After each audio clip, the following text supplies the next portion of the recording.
Welcome back, everyone, and I'm here again with SBR contributor Jordan Sharp, and today we're going to be talking about how those odds have been acting up for the game between the New York Jets and the Buffalo Bills. How you doing today, Jordan?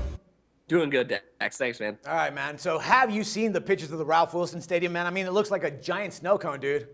I have. It's just absolutely incredible, Dax. I mean, I grew up in the Midwest, and I've only seen maybe in my lifetime, maybe at one time in one storm, 18 to 20 inches. I mean, like, and 6 to 7 feet to me is just unfathomable. I can't even understand how life is still going on and not more people have passed away. I mean, it's we joke about it, but it's actually, I mean, like, it's relatively serious. I mean, we talk about it in the arms of moving this football game, but it's just amazing to me what these guys are going through and how they, this while it's, a little bit out of the norm, they deal with this a lot. The 1 to 2 to 3 foot snows are common in northern New York's and western New York. So I don't know, man. It makes this game a lot more interesting, that's for sure. Well, without a doubt, man. I mean, thanks to that, they had to move it up to Ford Field, and it's going to take place this Monday at 7 p.m. Eastern time. Now, as for the odds, when they were going to play at Buffalo Stadium, the Bills were coming in as 4.5-point favorites. But since then, that line dropped to 2.5, and in some cases even 3. Now, Buffalo comes into this game as 5-5 straight up, with a 5-5 straight up record, and 4-6 against the spread. Now, in this case, the Jets are not even that good either. I mean, they're 2-8 straight up and 2-7-1 against the spread. But here's when it starts to get a little bit more complicated. Buffalo is 1-4 against the spread when being established as 0.5-point favorites to 6.5-point favorites, while the Jets have gone 1-0 when being posted as a pick'em to 6.5-point underdogs. Now, digging deeper, both teams are pretty pathetic when looking at the against the spread trends. Now, for example, the Jets are 2-5-2 against the spread in their last 9 road games, while the Bills are 1-5 against the spread in their last 6 games against an AFC team. Now, the only bright side for the Bills here is that they are 4-1 against the spread in their last 5 games in Week 12. But it ain't much better, I mean, and it's not something that we can actually use for our advantage. Anyways, man, what do you think about this line? I mean, where can we actually see it move once we actually get closer to game time, especially considering that they're now going to be playing in a neutral venue? Yeah, I think because of that, it's probably going to continue the trend downward like we've seen it. It surprises me that I think a book like Bovada still has this line at 4.5. I think 2.5 looks like where we might be able to start, like potentially with some heavier juice on the Bills.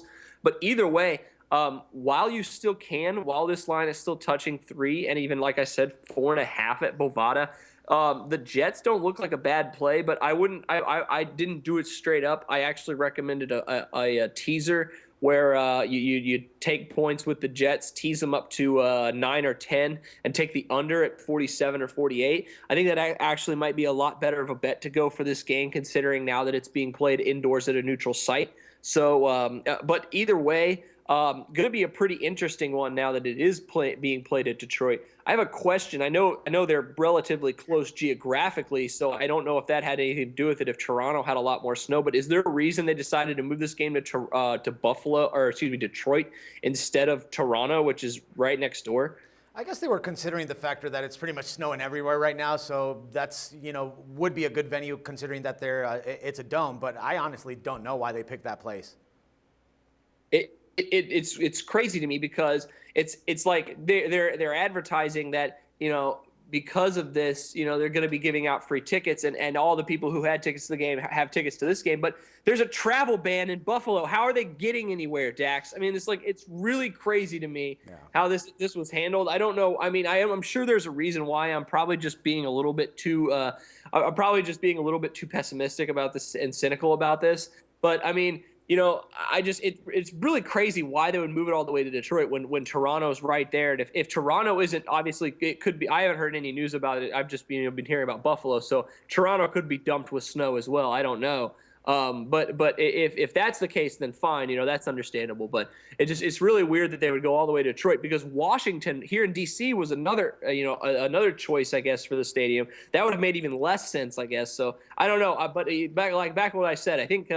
If you got the Jets higher before they moved the game, I think you're definitely sitting pretty right now, and you could probably still get them above a field goal, which is actually, I think, relatively solid value right now at a neutral site. Now, it could be for not. Because and the Bills could have a really good game regardless of where this game's played. They've kind of been playing defense like that all season, so I don't think their defense cares. And it being indoors might help the offense. So, I don't know. I think the best way to get value out of this game was still remaining relatively with limiting your risk as much as possible would be a teaser on the Jets and the under. Yeah, I kind of think that you're right in this case. I mean, now that I start thinking about it, we saw Vic grow up in Atlanta, and he was used to playing in a dome, so that actually might benefit him a little bit more in this case that they're going to be playing, on synthetic turf. So I think that right there could actually be the edge that the Jets kind of need, to start picking up their game.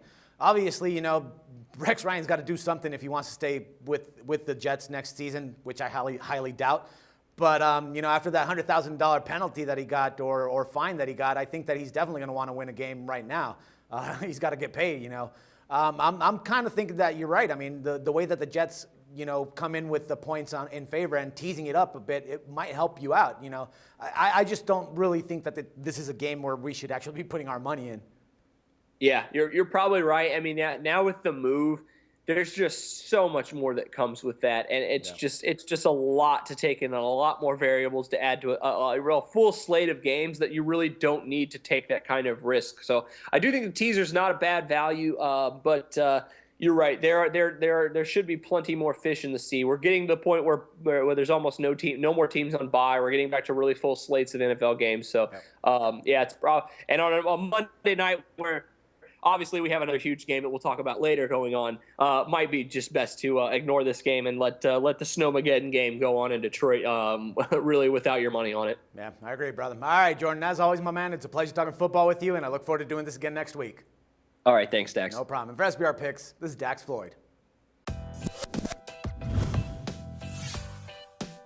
The SBR Network offers free sports picks and game breakdowns.